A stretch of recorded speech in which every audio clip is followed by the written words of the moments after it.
Rupali is currently the की स्वातंत्र्याच्या आधीपासून महाराष्ट्राची भूमिका पुरोगामी सुधारणावादी विज्ञानवादी राहिली पाहिजे, असाच महाराष्ट्र आपण घडवला.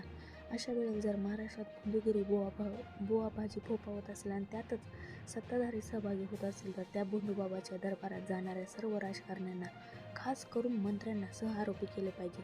देवेंद्र फडणवीस यांच्या कॅबिनेटमधील मंत्र्यांना सहआरोपी केल्याशिवाय या राज्यातील बंधुगिरी आणि बुवाबाजी थांबणार नाही. नेहमी वाचाळवीर म्हणून ह्यांची एक ओळख आहे संजय राऊत यांची, परंतु सध्या जे त्यांनी स्टेटमेंट केलेलं आहे ते अगदी योग्य आहे.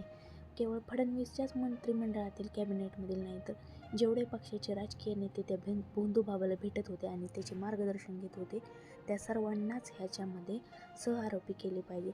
जेव्हा महाराष्ट्र शासनाने कायदा केला जादूटोणा याच्या विरुद्ध, हा सामान्य जनतेसाठी केला, परंतु जे राज्यकर्ते ज्या विधानसभेमध्ये हा जादूटोणाचा कायदा पारित झाला त्या विधानसभेतील नेते हे अशा बंधुबाबाच्या तिथे जाऊन अशा प्रकारचे कट कारस्थानं आणि त्यांनी सांगितलेले विविध प्रकारचे विधी आणि जादूटोणा करत असतील तर अजयबाई म्हणजे सामान्य लोकांना सुद्धा आश्चर्य वाटते की एवढे मोठे नेते परंतु अशा प्रकारचे लैंगिक कृत्य करणाऱ्या बाबाच्या सानिध्यात राहून मार्गदर्शन घेत होते. हे खरं तर महाराष्ट्रासाठी एकदम लज्जास्पद गोष्ट आहे.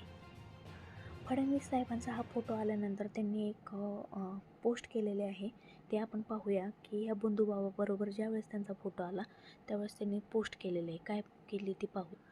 फडणवीस साहेब म्हणतात की या प्रकरणाला राजकीय रंग देण्याचा प्रयत्न केला जात आहे. कोणाकडे काही पुरावा असेल तर त्यांनी तो निश्चितपणे सादर करावा.